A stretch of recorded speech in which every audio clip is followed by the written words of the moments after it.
Hey everyone, Captain Amazing here, and today we're going to do a guide for Rebel Roundup. So let's jump into it.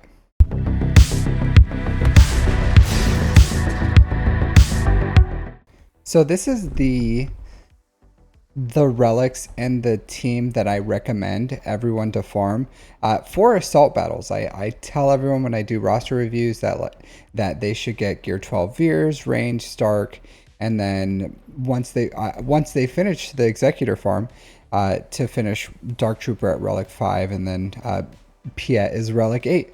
So there are some key things for this team which you need. Like this is the core: Veers, Piett, Dark Trooper, Range Trooper. Colonel Stark can be replaced with almost anyone.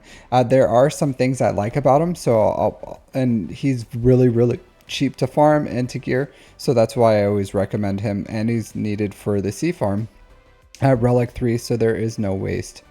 So I will go over my modding here in a bit, but there are some things that you really do want to focus. So zetas, you do have to have aggressive tactician. It is not optional. It is 100% not an option. Like you need it because when an enemy is defeated, your Imperial Trooper allies are going to gain offense up for 2 turns, gain 50% turn meter, and recover. The protection doesn't matter.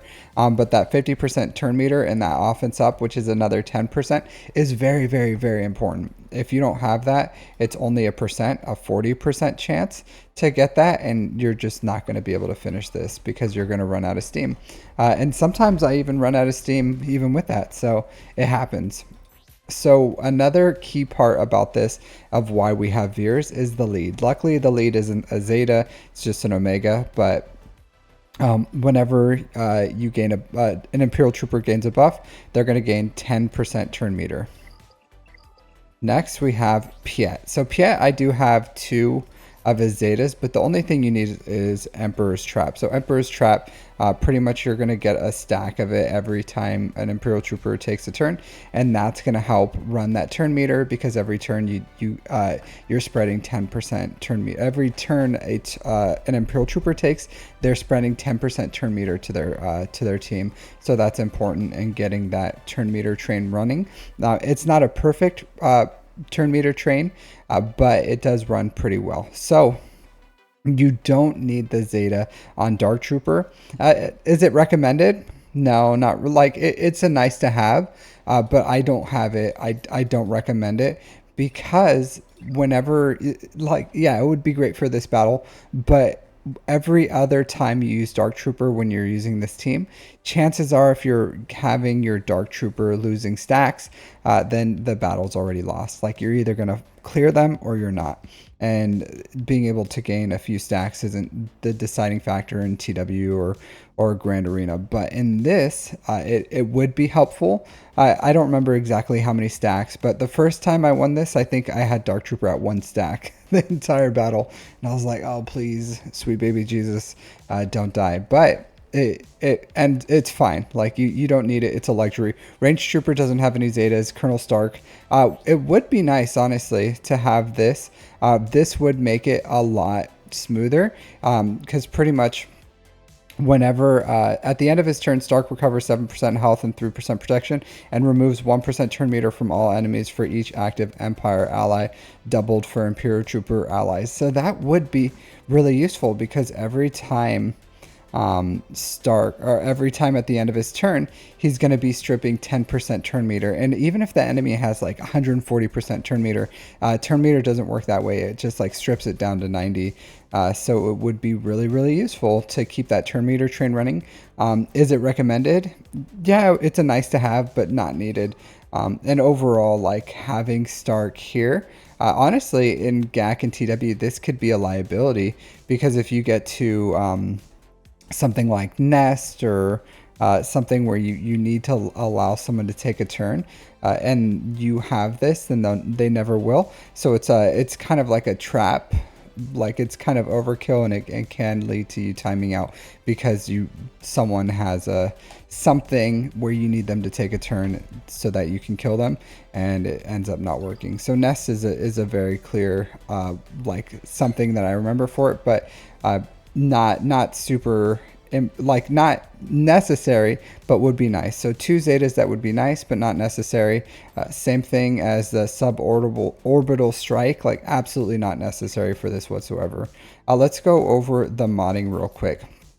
So modding for Veers, I just went with some protection. He has a little bit of offense, and okay speeds. So his speeds are 286, nothing too crazy.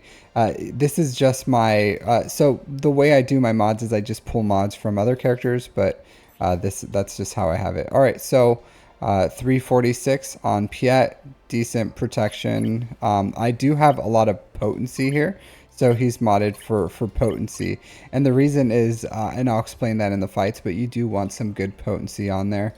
Dark Trooper, pretty much just offense damage. He has a little bit of speed on him, but pretty much just damage. Range Trooper Range Trooper is just modded for protection. These are just in my mod sets are just mods I just ripped off some character to make it easier, and that's my Chrysanthemum mod, so that's why he has some tenacity. Absolutely not needed. And then this is my Bosk mod, so just like speed and protection on him.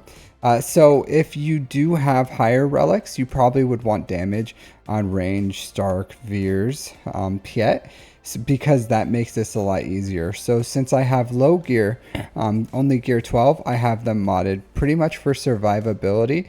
Dark Trooper for damage, and then Piett for potency. And that potency on Piett is going to be very, very important, because if you don't land days on certain characters, it makes it a lot harder, especially during that first phase. So we'll jump into it, and I'll show you why. This is going to be ran at 2 times speed, and I'm going to show you a few times where, like, as you can see, I died a lot. Like there's a bunch of retries. I'm not saying this is a perfect system and it works every single time. That's not how this went. Like you just die. And if you do things with low gear, sometimes you just have really bad RNG, and that's how this one was. Like I had some really bad RNG, and I kept running it until I got the right RNG I needed.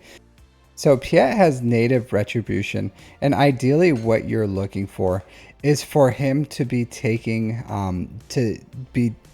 counterattacking, and that's going to push some stacks of Emperor's Trap, and that's going to feed turn meter to your team. And that's kind of the RNG that you're looking for, is where everyone survives. And then as you can see here, I was able to get a turn on Stark. I was able to push some turn meter, and then I'm able to also use the specials to get turn meter. And here, I'm gonna pause this for a second. So something happened here that was very important, why I said it's very important to have potency on Piett. Though everyone is dazed. And the biggest thing that you need is daze on bays, because every time an enemy gains turn meter, every time an enemy gains a buff, Baze gains 5% turn meter. And this team runs on running off buffs.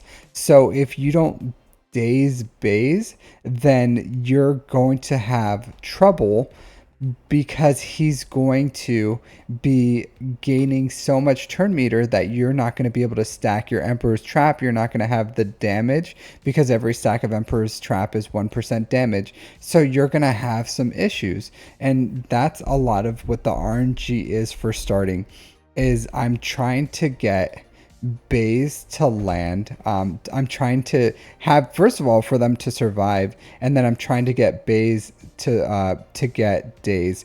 And so I'm able to freely take turns. I'm able to get that kill order. So I do recommend going for Pal first, and then Rhodey, Bodhi Rook. And then just going all in on Bays once you get a good amount of stacks. I go for Chirrut then, and then you just have to start working these Rebel Pathfinders. So you do have to cycle your abilities. so that you can have turn meter. Because essentially, if at any point, and you can see here, I lost my stacks because I just ran out of juice. So essentially what you're trying to do is you're just trying to cycle those abilities, like the middle ability on Stark and then the form up ability on Dark Trooper, and that gives you guys a ton of turn meter. Because essentially if everyone takes a turn, then that means everyone gets about 40% turn meter, which isn't not enough. And these guys are so fast where if any point you guys run out of turn meter, they're going to take a turn and you're going to lose all your stacks of Emperor's Trap. So what I'm doing right here is I'm still trying to build up my stacks, and I'm trying to cycle over to Piett getting his days again, because the droid can counter, like he has native retribution, it's pretty high, and as you can see, like I just run out of it to try to kill this K2. Luckily I don't get any of the counterattacks and I have enough stacks and some I'm able to get it. So for this phase, I did go straight for Sabine.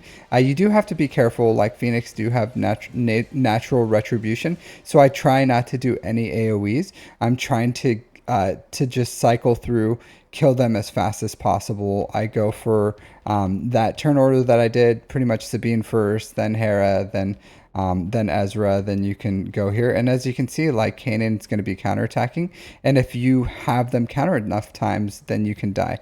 This one's pretty easy. You just kill Lando and then Lobot, and then you kill the rest.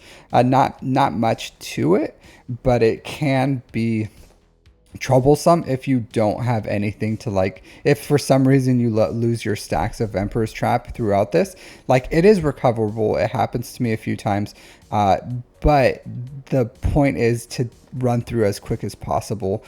So one thing to note here is Biggs. If Biggs gets hit by Empire, someone with Empire, or gets hit by an Empire, he gets 100% turn meter.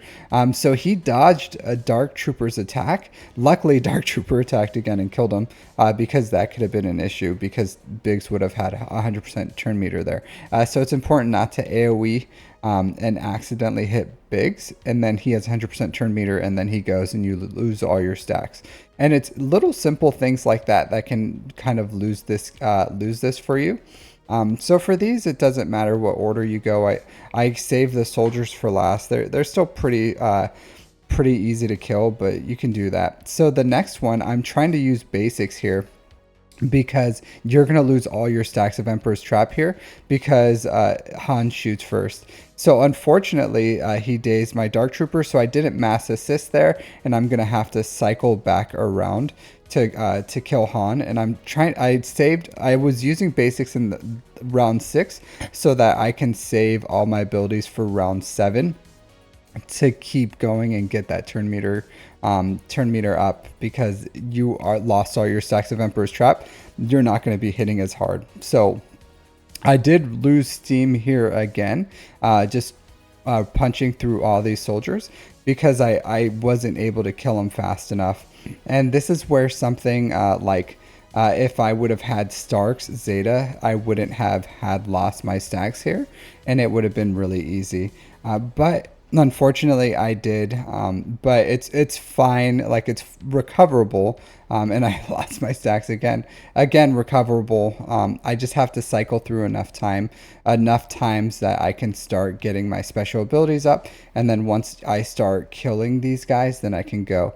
So essentially, what you're trying to do is you're trying to end this phase with as much stacks as possible, and then lost my stacks again. So this was like really heartbreaking. I wish I would have been able to not lose that one, because if I didn't lose that one set of stacks, my offense would have been ramped up enough where I could have punched through the rest of these really easily. But luckily we still have enough turns here with this Rebel soldier. Oh, I lost them again. Like I said, this is really recoverable, but essentially, I'm trying to just build as much stacks as possible, and unfortunately I have to use my abilities here too, just to punch through this guy and build up some stacks. So I go in with like 24. So for this phase, I do go all in on CLS. So CLS is the fastest here. So and I like killing him. and then I Rolo into Ahsoka. So, and then from here, it's just a win. So once you kill those three, it doesn't matter. So I go for R2D2. I was a little overzealous here, and I started going for Rebel Pathfinder because I thought like, oh, I have enough juice.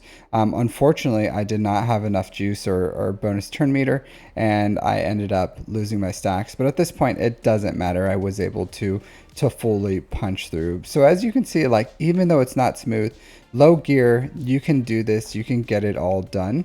You just have to wait for the right RNG, mod them for survivability, potency, and then just play it correctly. Because I tried this a few times before too. I didn't show the footage, but I did lose some of the later phases because I just like tried to take it easy and I tried to control my turn meter, and then I ran out of juice. So I would say like the biggest thing you can do is go full steam ahead, go as hard as you can, and then don't sell yourself short, because if you think you have enough time to like loop back around, then you don't have your special abilities like the middle ability on Stark or form up on Dark Trooper, then you can run out of steam and then they take a turn, you lose all your stacks and then you die.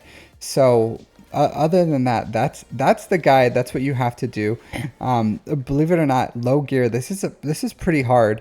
The only alternative that I know is like to use Jabba, and Jabba you can just auto it really easily every single phase. But Imperial Troopers are viable options. I did it the first time and I did it again now. So if I can do it, you guys can do it too. So if this helped you guys out, let me know in the comments. Otherwise, thanks for watching. If you like my content, like and subscribe, and I'll see you guys next time. Take care.